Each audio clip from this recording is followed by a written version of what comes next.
Assalamualaikum warahmatullahi ta'ala wabarakatuh.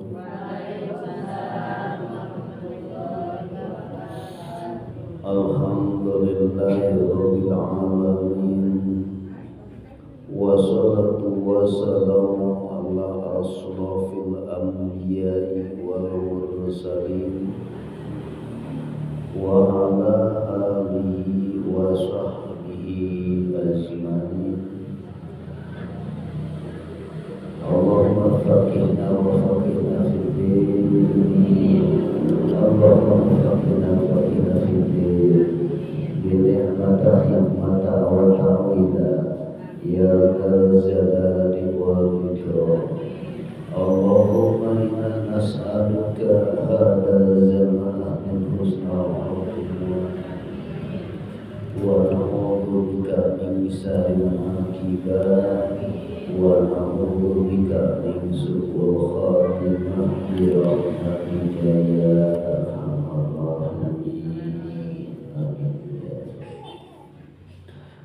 Para ibu sepuh kalian, ari jalma minasna alhamdulillah urang dina ieu batos dinten Sabtu nusa kumaha biasa ngalaksanakeun kegiatan eta perintah Allah sareng Rasulna. Mudah-mudahan ku hasilna silaturahmi barokah amasan urang masih dihampura dosa Allah, masih dikuatkan iman Islamnya, kalayan dikuatkan tauhidnya, berkah ilmunya, istiqomah perintah Allah dan Rasulnya, dijadikan para putra musalihat, bila Allah mengambil kalayan husnul khatimah. Insyaallah bina siang ieu kesempatan abdi bade menjelaskan tentang masalah alam barja secara syariat ataupun alam barja secara hakikat di sisi Allah. Tempat pembalikan awal akhirat atau awal akhir, tempat Allah ngabalikeun deui jasad diciptakeun tina tanah harus kembali kana tanah. Badan diciptakeun dari 4 unsur, tina air akan kembali ke air, tina api akan kembali ke api, angin akan kembali ke angin. Yaitu disebutkan secara syariat alam barzah. Nah, ayeuna apakah kurang ngalaman sadaya di alam barzah, alam pambalikan di alam dunia ke alam bumi? Insyaallah semuanya pasti akan mengalami di alam barzah. Ngan ada alam barzah lamun secara syarat meninggalna dengan terhanyut di leuwih atau di kuburan atau kabawa arus cai, atanapi secara umum nama geus teu aneh lobatna pasti kabungkara. Mata kesempatan di ayeuna alam barzah syariat tempat pangbalikan manusia di dunia kana tanah kita tentunya akan pembahasan dari sekarang, pembahasan di sisi Allah supaya mengetahui tempat pangbalikan urang anu sabenerna. ulah cuma ukur bayangan dan bayangan, katanya dan katanya, nyatakan di dalam hati. Jangan bayangan ukur dalam pikiran, lamun bayangan mah berarti aya tapi tapi lamun geus nyata mah aya bari katingali wujudna. Alam barja di sisi Allah itu adalah sekarang bila mana manusia ruhaniyahnya mati di dalam dadanya, mati kesadarannya, kuburannya adalah tanah ieu atanapi badan anu diciptakeun tina tanah. Nu sabenerna alam barzah mah di sisi Allah, ruh ieu mati kesadarannya, selama ini jadi budakna hawa nafsu. Jadi kusabab jadi budakna hawa nafsu tedaikeun kembali ke Allah. Lamun ayeuna dengan bangun adanya yang membangunkan dengan kesadaran, itulah akan bangun dari jero kubur, nyaeta bangun dari kesadaran. Atuh selama ini kita kawas sangkar atanapi kurung tanpa burung. Nah sedangkan lamun sangkar atanapi kurung tanpa burung, seperti apapun ngagantung we di rumah kurungna wungkul. Datang ayeuna ngaheurinan pasti dipindahkeun, datang ka itu kade lila tilila mah akan dihancurkeun eta kurung, da kusabab teu guna da eueuh burungne. Tubuh manusia oge lamun we mati kesadarannya, di dalamnya tidak ada yang gacor, tidak selalu berzikir kepada Allah, hatina selalu mati kesadaranana, mangka badan ieu teh kawas kuburan sepi. Nah matak disebutkan datang ke kuburan sok rajeun sieun teh kunaon? Karena kuburan manusia ini mati kesadaranana, matak rasa ketakutan selalu muncul karena pikiran. Takut teu bisa dahar, takut budak teu bisa jajan, takut ayeuna jam mahrut, terus tak pernah berhenti daripada ketakutan itu. Karena di kuburanana atanapi isi kurungna ieu tidak dibikin rame lewat dzikir. Coba selama ini kami bahas, sering melakukan banyakanlah dzikir secara dohir silahkan, dzikir secara batin pun silahkan. Kirang barak nyampe ke musyahadah dan menyaksikan.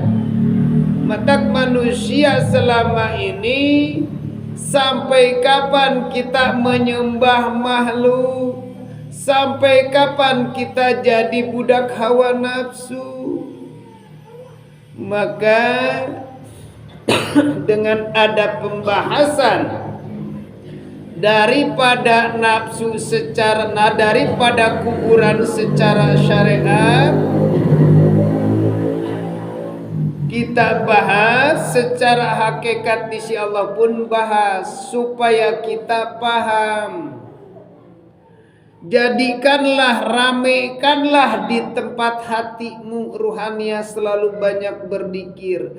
Jadi manusia ketika banyak berzikir, maka akan mendorong jasmani untuk melakukan yang terbaik. nafsu lawamah terus didorong dan mendorong, ntar lama kelamaan sudah didorong karena kebaikan, diamalkan daripada melaksanakan ibadah, muncul istiqomah.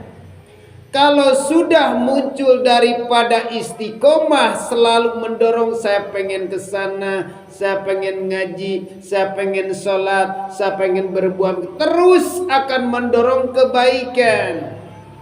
Selalu hati mendorong karena kebaikan. Ya ayat Tuhan nafsul mutmainah, irzi'i ila rabbiki radiyatamar dia fadkhuli, masuk fi ibadi sebagai hamba, wadkhuli jannati, masuklah dalam Allah atau di surga Allah.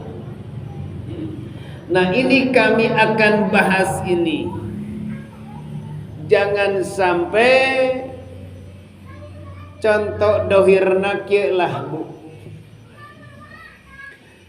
Di satu lingkungan pakampungan ada rumah kosong.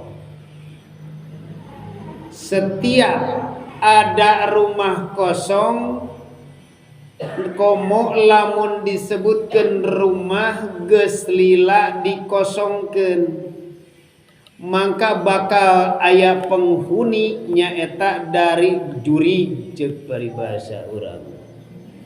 Penghunina atawa kunti atanapi pocong, kunti lana di eta bangunan nu diabeikeun teu aya pengisi eta rumah.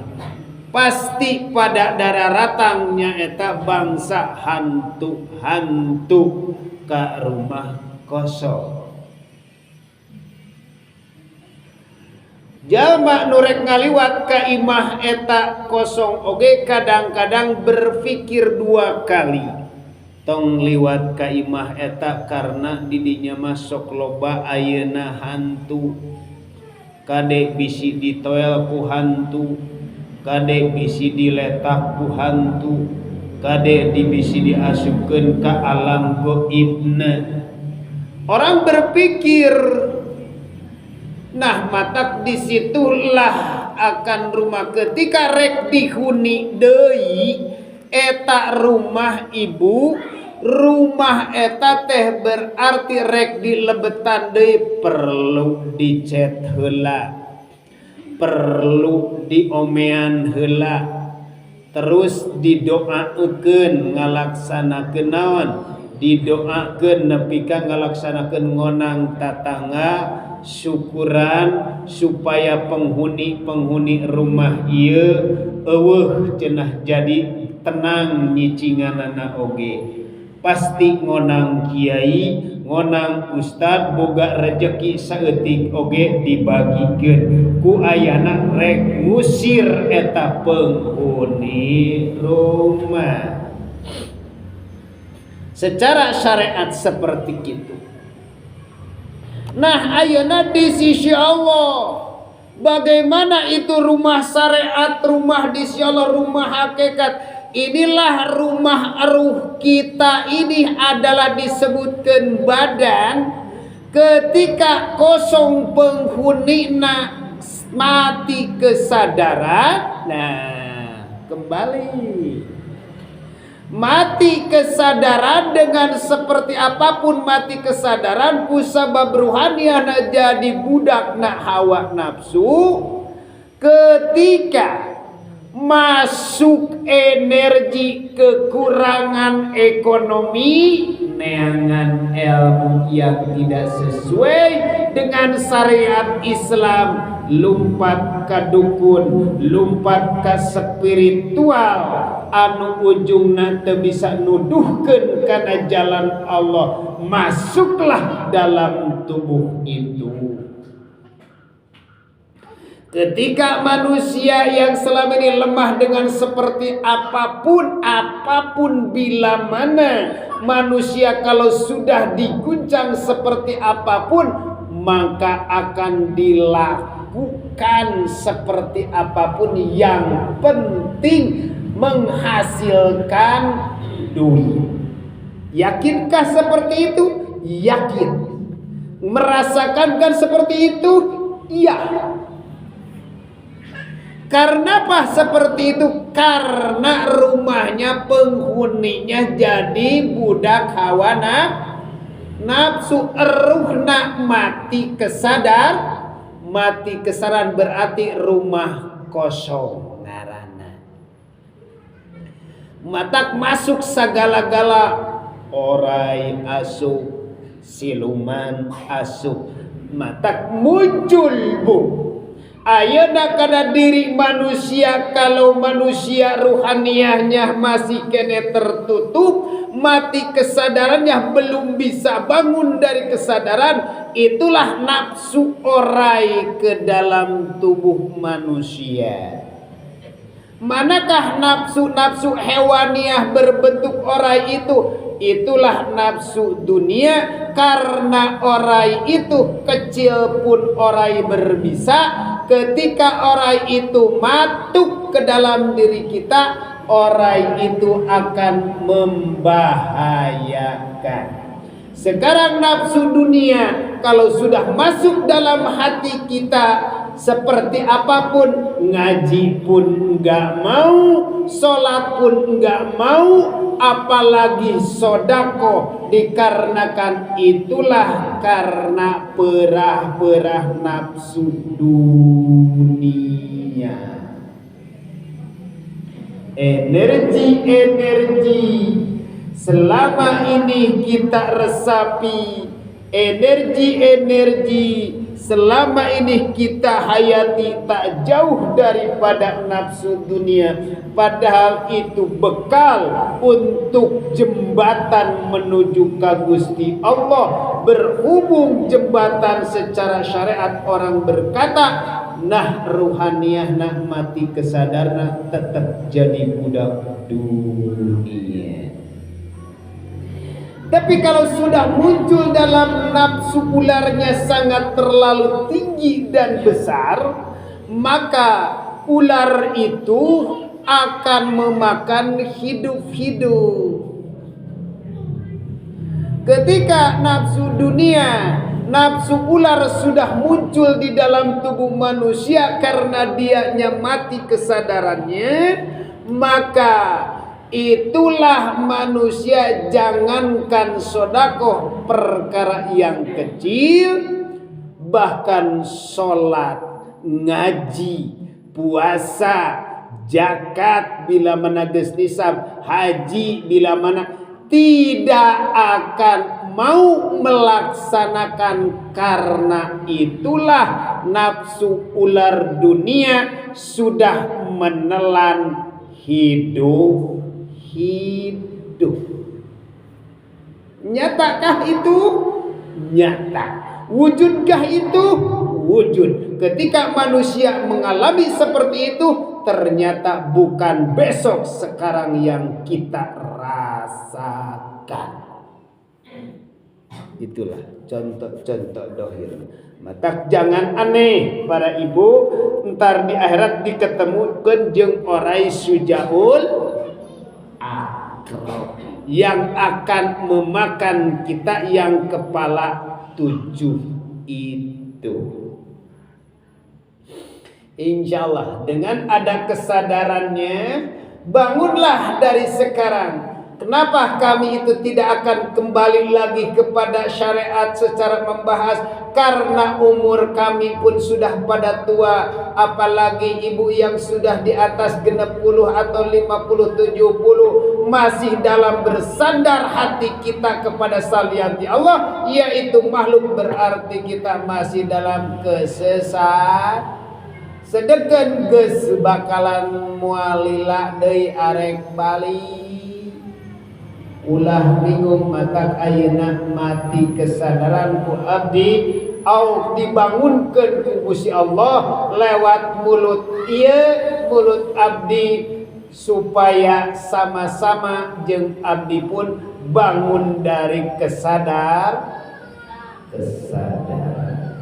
Kalau secara pemikiran dan akal mah sadar, tapi ruhaniyahna tidak sadar, itu masih bingung dan bingung.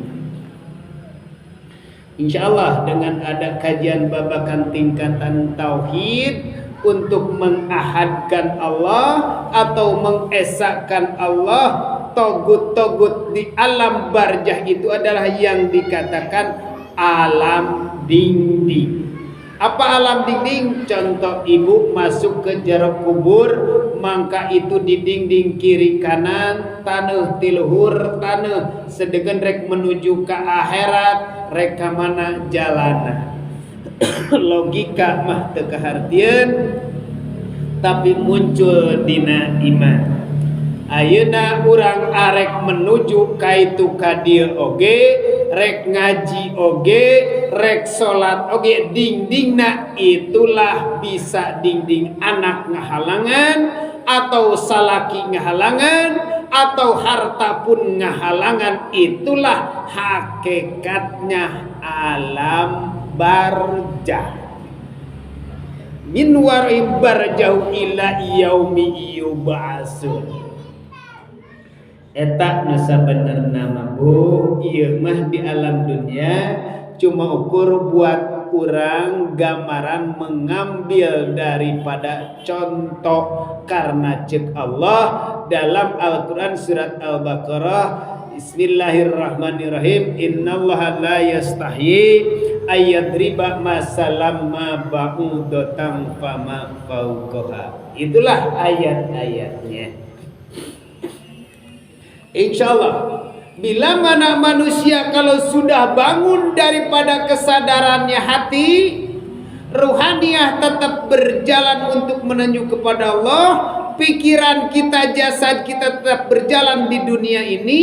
Sekarang aktifkan kemanapun kita pergi, apapun kita kerjakan, berapapun kita amalkan, sodakohkun, jangan lupa di dalam hati munculkanlah, yaitu kalau bahasa tingkatan dzikir mah dzikir sirul asrar. Kalau bahasa tingkatan manusia rek menuju kepada Allah mah yaitu untuk ikhlas.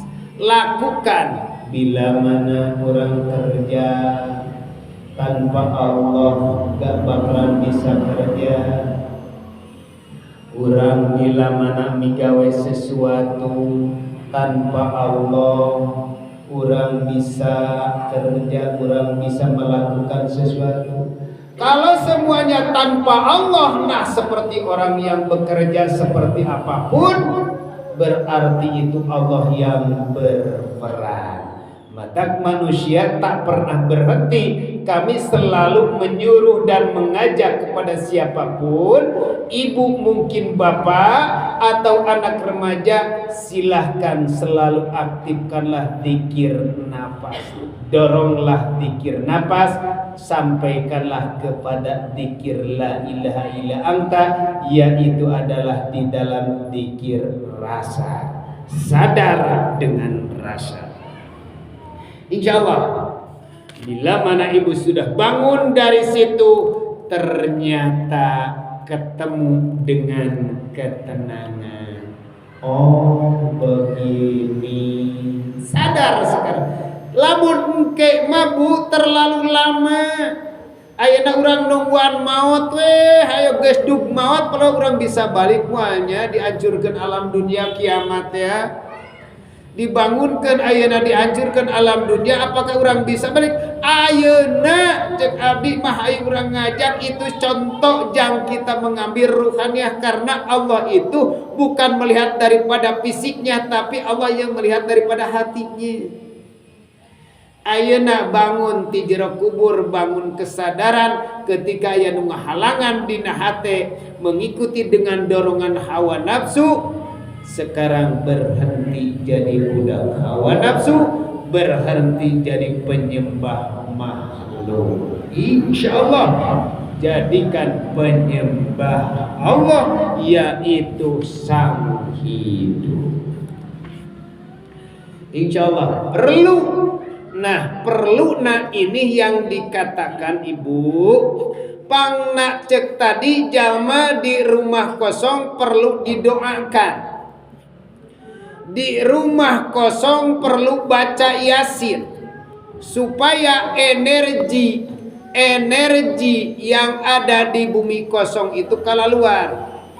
Nah matak ayeuna di rumah kosong ketika arek dibangunkeun ruhaniyahna urang arek bangun, yaitu perlu diruqyah. Ruqyahna lain ruqyah syar'iyyah tapi ruqyah ruhaniyah. Ruqyah syar'iyyah yaitu manusia kasurupan jurig kunti. Ruqyah syar'iyyah anu diajarkeun ku Kangjeng Rasul, ai ruqyah ruhaniyah mah ruhna kasurupan ku hawa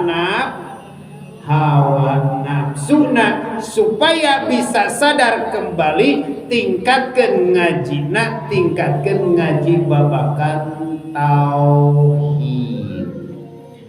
Baca terus di rumah, baca dikir, ramekeun eta di rumah ruh nyata dikir, ramekeun di rumah syariat ngaji Quran, sodako seperti kumaha di rumah banyak lain rame nu lain-lain, banyak Al-Quran itu di rumah syariat. Ayeuna di rumah di si Allah nyaeta di dalam dada. Terus hati ketika dibisikan oleh nafsu-nafsu atau setan iblis-iblis, berhenti, panahlah dengan kalimat la ilaha illallah atau hu Allah. Terus mata teu pernah berhenti. Eta hate dibisikan supaya kotor, hate dibisikan supaya suudon, hate dibisikan supaya ayeuna naon jelek terhadap orang lain. Ketika hati masih kena kotor, itu tidak akan nyampe kepada Allah, karena Allah itu adalah lembah suci. Berhubung Allah tempat suci, jangan dibawa ketika hati padahal berdoa banyak, padahal sodakoh banyak, padahal berzikir banyak, tapi tanya di dalam hati, sodakoh karena apa? Sodakoh berzikir karena apa? Sholat karena apa? Gak bakalan tahu di situ kecuali yang tahu orang yang sudah dibuka mata ruhna atau mata batinnya. Mat musabab selama ini masih kene sholat karena sesuatu salianti Allah. Kalau secara syariat memang benar katanya karena Allah, tapi ruhaniyahna gampang dibawa, gampang dikecoh supaya tergelincir. Itulah iblis yang tak pernah berhenti membisikkan manusia supaya suudon dan takabur atau yang lainnya. Mata Fathur Rabbani ku kami dibuka, membuka rohani batin supaya kita bisa kembali, karena umur tidak akan lama lagi. Besok atau lusa kita akan dipanggil. Yang sebenarnya kalau sekarang sudah merasa terpanggil dengan kesadarannya, tinggal balik menuju jalan langsung masuk, yaitu surga Allah. Insya Allah. Mudah-mudahan ayat manfaat atau barokah kerka urang serena. Allahumma shalli